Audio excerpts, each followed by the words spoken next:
Hello friends, അപ്പോൾ ഇന്ന് കുറച്ച് ചൂര മീനിൻ്റെ മുട്ട കിട്ടിയിട്ടുണ്ട്. എന്നാൽ പിന്നെ അതൊന്ന് തീയിൽ ചുട്ടെടുക്കാമെന്ന് കരുതി. അപ്പോൾ കയ്യിൽ കിട്ടിയ പൊടികളെല്ലാം വാരി തട്ടിയിട്ടുണ്ട്. മുളക് പൊടി, മഞ്ഞൾപ്പൊടി, ഉപ്പ്, ഗരം മസാല ഒഴികെ ബാക്കി ഓൾമോസ്റ്റ് എല്ലാ പൊടികളും വാരി തട്ടി. അപ്പോൾ കുറച്ച് എണ്ണയും കൂടെ തൂകി നമ്മളിതാ കുഴച്ചെടുക്കുവാണ്.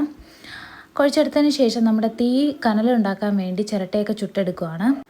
വാഴയിലാണ് തപ്പിപ്പോയത്. ആക്ച്വലി വാഴയില കിട്ടാത്തതുകൊണ്ട് തന്നെ വട്ടയില എടുത്ത് അഡ്ജസ്റ്റ് ചെയ്യാമെന്ന് കരുതി. അങ്ങനെ ദേ നമ്മുടെ എണ്ണയൊക്കെ പുരട്ടിയെടുത്തു.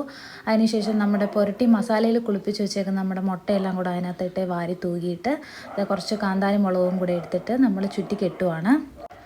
അങ്ങനെ അതാ കയ്യിൽ കിട്ടിയ ഒരു കാട്ടുവള്ളിയും എടുത്ത് ചുറ്റിക്കെട്ടി നമ്മൾ വീണ്ടും നമ്മുടെ കനൽ നോക്കി, പക്ഷെ ഒന്നും ആയിട്ടില്ല. അങ്ങനെ നമ്മുടെ പൂച്ചക്കുട്ടനെ ഇവിടെ നമ്മുടെ നോക്കി കൊതിവിട്ടിരിക്കുക കേട്ടോ.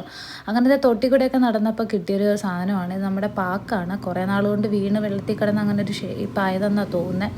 അങ്ങനെ നമ്മുടെ കനലായിട്ടുണ്ട്. അപ്പോൾ നമ്മൾ വാരി പൊതിഞ്ഞ് എടുത്ത് നമ്മുടെ ഇതെടുത്ത് വെച്ചിട്ടുണ്ട്.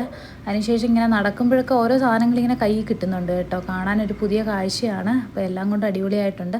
നമ്മുടെ ചൂര മീനിൻ്റെ മുട്ട ഇതാ റെഡി ആയിട്ടുണ്ട്. അപ്പോൾ നല്ല ടേസ്റ്റ് ആയിരുന്നു. അപ്പം ബാക്കി നമുക്ക് അടുത്ത വീഡിയോ